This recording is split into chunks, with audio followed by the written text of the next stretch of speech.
ನಮಸ್ಕಾರ. ಯಲಹಂಕದ ಚುನಾವಣಾ ಫಲಿತಾಂಶ ಇದು ಕೇವಲ ಅಂಕಿಸಂಖ್ಯೆಗಳ ಆಟ ಅಲ್ಲ. ಇದು ಅಲ್ಲಿನ ಜನರ ಆಶೋತ್ತರಗಳು, ಅವರ ದೈನಂದಿನ ಸವಾಲುಗಳು ಮತ್ತು ಆಡಳಿತದಿಂದ ಅವರಿಟ್ಟಿರೋ ನಿರೀಕ್ಷೆಗಳ ಕಥೆ. ಈ ದತ್ತಾಂಶದ ಹಿಂದಿರುವ ಜನರ ಧ್ವನಿಯನ್ನು ಕೇಳಿಸಿಕೊಳ್ಳುವುದೇ ನಮ್ಮ ಕೆಲಸ. ರಾಜಕೀಯಕ್ಕಾಗಿ ಅಲ್ಲ, ಬದಲಿಗೆ ಉತ್ತಮ ಆಡಳಿತಕ್ಕಾಗಿ ದತ್ತಾಂಶವನ್ನ ಹೇಗೆ ಬಳಸ್ಬೋದು ಅಂತ ಅರ್ಥ ಮಾಡಿಕೊಳ್ಳೋಣ. ಬನ್ನಿ, ಯಲಹಂಕದ ಈ ದತ್ತಾಂಶಗಳ ಆಳಕ್ಕೆ ಇಳಿದು ನೋಡೋಣ. ನಮ್ಮ ಇವತ್ತಿನ ವಿಶ್ಲೇಷಣೆ 4 ಹಂತಗಳಲ್ಲಿ ಸಾಗುತ್ತೆ. ಮೊದಲಿಗೆ ಯಲಹಂಕದ ನೆಲದ ವಾಸ್ತವ ಏನು ಅಂತ ನೋಡೋಣ.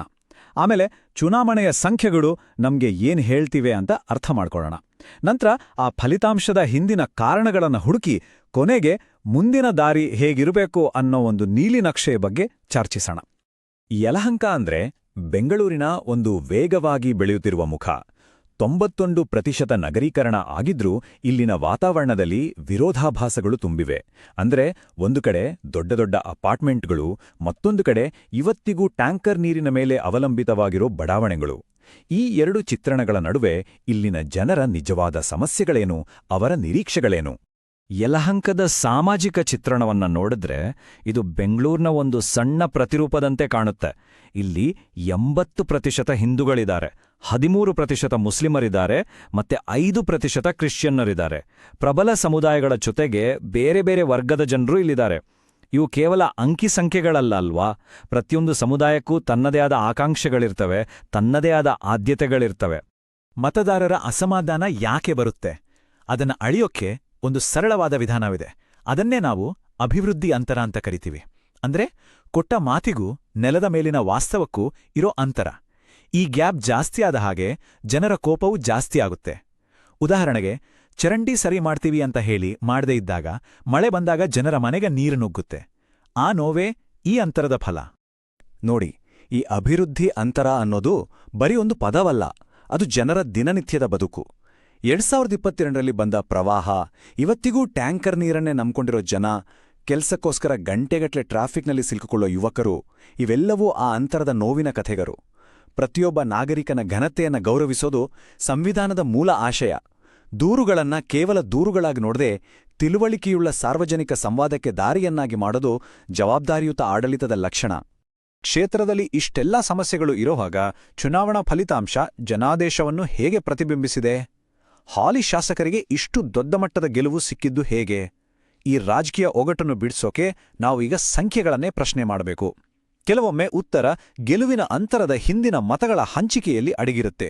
2023ರ ಫಲಿತಾಂಶವನ್ನ ನೇರವಾಗಿ ನೋಡಿದ್ರೆ ಹಾಲಿ ಶಾಸಕ ಎಸ್.ಆರ್. ವಿಶ್ವನಾಥ್ ಅವರಿಗೆ 51.5% ವೋಟ್ ಸಿಕ್ಕಿದೆ. ಇದು ಸ್ಪಷ್ಟವಾದ ಗೆಲುವು. ಕಾಂಗ್ರೆಸ್ಗೆ 28% ಮತ್ತು ಜೆಡಿಎಸ್ಗೆ ಸುಮಾರು 16% ಮತಗಳು ಸಿಕ್ಕಿವೆ. ಮೇಲ್ನೋಟಕ್ಕೆ ಇದು ದೊಡ್ಡ ಗೆಲುವು. ಆದರೆ ನಾವಿಲ್ಲಿಗೆ ನಿಲ್ಲಿಸಬಾರ್ದು. ರಾಜಕೀಯ ವಿಶ್ಲೇಷಣೆಯಲ್ಲಿ ಮತಗಳು ಎಲ್ಲಿಂದ ಬಂದು ಮತ್ತು ಎಲ್ಲಿಗೆ ಹೋದು ಅನ್ನೋದನ್ನು ನೋಡೋದು ಬಹಳ ಮುಖ್ಯ. ನೋಡಿ, ನಿಜವಾದ ಕಥೆ ಶುರುವಾಗೋದೇ ಇಲ್ಲಿ. ಬಿಜೆಪಿಯ ವೋಟ್ ಶೇರ್ ಹೆಚ್ಚಾಗಿದ್ದು ಕೇವಲ 2.5%. ಆದರೆ ಜೆಡಿಎಸ್ ಸುಮಾರು 15% ಮತಗಳನ್ನ ಕಳೆದುಕೊಂಡಿದೆ. ಆ ಮತಗಳೆಲ್ಲ ಎಲ್ಲಿಗೆ ಹೋದುವು? ಬಹುತೇಕ ಮತಗಳು ನೇರವಾಗಿ ಕಾಂಗ್ರೆಸ್ಗೆ ಹೋಗಿವೆ. ಇದರಿಂದ ಅವರ ವೋಟ್ ಶೇರ್ 11% ಹೆಚ್ಚಾಗಿದೆ. ಅಂದರೆ ವಿರೋಧಿ ಮತಗಳು ಒಂದಾಗಿವೆ. ಆದರೆ ಆ ಒಗ್ಗಟ್ಟು ಬಿಜೆಪಿಯ ಗೆಲುವನ್ನು ತಡೆಯುವಷ್ಟು ಬಲವಾಗಿರಲಿಲ್ಲ. ಹಾಗಾದ್ರೆ ನಿಜವಾದ ಕಾರಣ ಏನು? ಸಮಸ್ಯೆಗಳಿದ್ರೂ ವಿಪಕ್ಷದ ಮತಗಳು ಒಂದಾಗ್ತಿದ್ರೂ ಹಾಲಿ ಶಾಸಕರ ಗೆಲುವಿನ ಹಿಂದಿನ ಶಕ್ತಿ ಯಾವುದು? ಈಗ ಕೇವಲ ಲೆಕ್ಕಾಚಾರವನ್ನ ಬದಿಗಿಟ್ಟು ಅಭ್ಯರ್ಥಿಯ ವೈಯಕ್ತಿಕ ವರ್ಚಸ್ಸು, ಪಕ್ಷದ ಸಂಘಟನೆ ಮತ್ತು ಸ್ಥಳೀಯ ರಾಜಕಾರಣದ ಸೂಕ್ಷ್ಮಗಳನ್ನ ಅರ್ಥ ಮಾಡ್ಕೊಳ್ಳೋಣ. ಗೆಲುವನ್ನೋದು ಕೇವಲ ಲೆಕ್ಕಾಚಾರ ಅಲ್ಲ, ಅದೊಂದು ಕೆಮಿಸ್ಟ್ರಿ. ಹಾಲಿ ಶಾಸಕರ ಗೆಲುವಿನ ಹಿಂದೆ ಹಲವು ಕಾರಣಗಳಿವೆ. ಮೊದಲನೇದಾಗಿ, ಅವರು ಸ್ಥಳೀಯರು, ಇಲ್ಲೇ ಹುಟ್ಟಿ ಬೆಳೆದು ಜನರ ಜೊತೆ ಬೆರೆತವರು.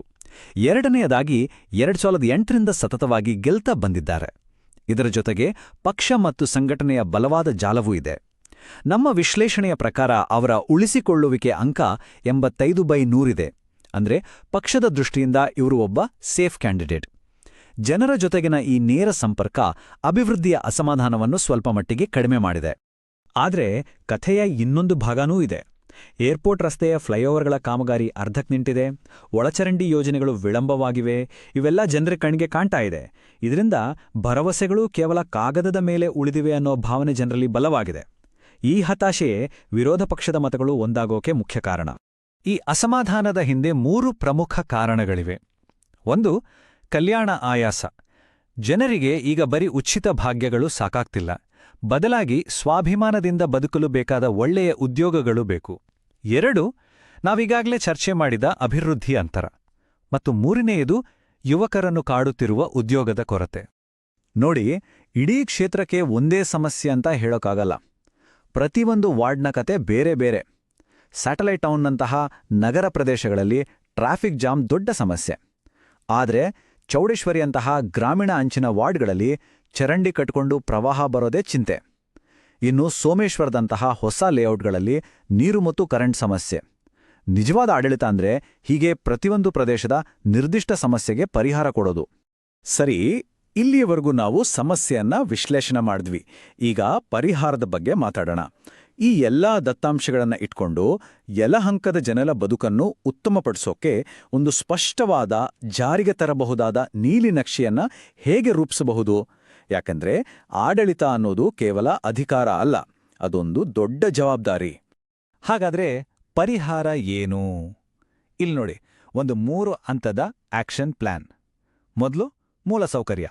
ಏರ್ಪೋರ್ಟ್ ರಸ್ತೆಯ 3 ಫ್ಲೈಓವರ್ಗಳನ್ನು 2025ರೊಳಗೆ ಮುಗಿಸೋದು. 2, ಜೀವನಾವಶ್ಯಕತೆ. 10,000 ಮನೆಗಳಿಗೆ ಪೈಪ್ಲೈನ್ ಮೂಲಕ ಶುದ್ಧ ಕುಡಿಯೋ ನೀರು.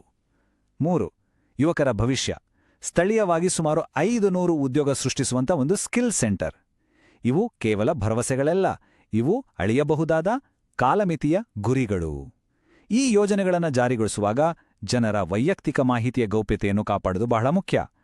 ಭಾರತದ ಡಿಜಿಟಲ್ ಡೇಟಾ ಸಂರಕ್ಷಣಾ ಕಾಯ್ದೆಯ ಅಡಿಯಲ್ಲಿ ಸಮ್ಮತಿಯನ್ನು ಪಡೆದು ದತ್ತಾಂಶವನ್ನು ಜವಾಬ್ದಾರಿಯುತವಾಗಿ ಬಳಸುವುದು ಆಡಳಿತದ ಕರ್ತವ್ಯ. ದೊಡ್ಡ ಪ್ರಾಜೆಕ್ಟ್ಗಳ ಜೊತೆಗೆ ಈ ಸಣ್ಣ ಗೆಲುವುಗಳು ಕೂಡ ಜನರ ಮನಸ್ಸನ್ನು ಗೆಲ್ಲುತ್ತೆ. ಬೆಂಗಳೂರಿನ ಗೋವಿಂದರಾಜನಗರ ಇದಕ್ಕೆ ಒಂದು ಒಳ್ಳೆಯ ಉದಾಹರಣೆ. ಸಾರ್ವಜನಿಕ ನಲ್ಲಿ ಸರಿ ಮಾಡಿಸೋದು, ಪಾರ್ಕ್ನಲ್ಲೊಂದು ಬೆಂಚ್ ಹಾಕೋದು, ಈ ರೀತಿ ಸಣ್ಣ ಆದರೆ ಜನರಿಗೆ ಕಾಣುವಂತಹ ಕೆಲಸಗಳು ಅವರ ದೈನಂದಿನ ಬದುಕಿನ ಮೇಲೆ ನೇರ ಪರಿಣಾಮ ಬೀಳುತ್ತವೆ. ಜನರ ಕುಂದುಕೊರತೆಗಳಿಗೆ ತಕ್ಷಣ ಸ್ಪಂದಿಸೋದೇ ಉತ್ತಮ ಆಡಳಿತದ ಮೊದಲ ಹೆಜ್ಜೆ. ಕೆಲಸ ಮಾಡೋದು ಎಷ್ಟು ಮುಖ್ಯವೋ ಅದನ್ನ ಜನರಿಗೆ ಸರಿಯಾಗಿ ತಿಳಿಸೋದು ಕೂಡ ಅಷ್ಟೇ ಮುಖ್ಯ. ಇದಕ್ಕಾಗಿ ಒಂದು 4 ಮುಖಗಳ ಕಾರ್ಯತಂತ್ರವನ್ನ ಬಳಸಬಹುದು. ಮೊದಲನೇದು ಅಭಿವೃದ್ಧಿಯ ವೇಗ. 2ನೇದು ಸ್ಥಿರ ಮತ್ತು ಬಲಿಷ್ಠ ನಾಯಕತ್ವ. 3ನೇದು ಸಮಸ್ಯೆಗಳಿಗೆ ಆಧುನಿಕ ತಂತ್ರಜ್ಞಾನದ ಪರಿಹಾರ. ಮತ್ತು 4ನೇದು ಜನರಿಗೆ ಸುರಕ್ಷತೆಯ ಭರವಸೆ. ಈ 4 ಸ್ತಂಭಗಳು ಒಂದು ಬಲವಾದ ಆಡಳಿತದ ಚಿತ್ರಣವನ್ನ ಕಟ್ಟಿಕೊಡುತ್ತವೆ. ಹಾಗಾದರೆ ಕೊನೆಯಲ್ಲಿ ನಾವು ಈ ಪ್ರಮುಖ ಪ್ರಶ್ನೆಯೊಂದಿಗೆ ಉಳಿದಿದ್ದೇವೆ. ಒಂದು ಕಡೆ ತನ್ನದೇ ಆದ ಬಲವಾದ ನೆಲೆಯನ್ನು ಹೊಂದಿರುವ ಹಾಲಿ ಶಾಸಕರಿದ್ದಾರೆ, ಮತ್ತೊಂದು ಕಡೆ ಜನರ ಬದುಕನ್ನು ಕಾಡುತ್ತಿರುವ ನಿಜವಾದ ಸಮಸ್ಯೆಗಳಿವೆ. ಇವೆರಡರ ನಡುವೆ ವಿರೋಧ ಪಕ್ಷದ ಮತಗಳು ಒಂದಾಗ್ತಿದೆ. ಈ 3 ಶಕ್ತಿಗಳ ನಡುವಿನ ಸಂಘರ್ಷದಲ್ಲಿ ಯಲಹಂಕದ ಭವಿಷ್ಯವನ್ನು ಯಾವುದು ನಿರ್ಧರಿಸಲಿದೆ? ಜನರ ಅಭಿವೃದ್ಧಿ ಅಂತರವನ್ನು ಕಡಿಮೆ ಮಾಡುವರು ಯಾರು?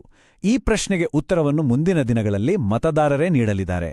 If you want to become a people-centric leader and uplift your constituency, get in touch with blueprintstrategies.ai at mgr@blueprintstrategies.ai or call 08042041602. Purpose Beyond Politics.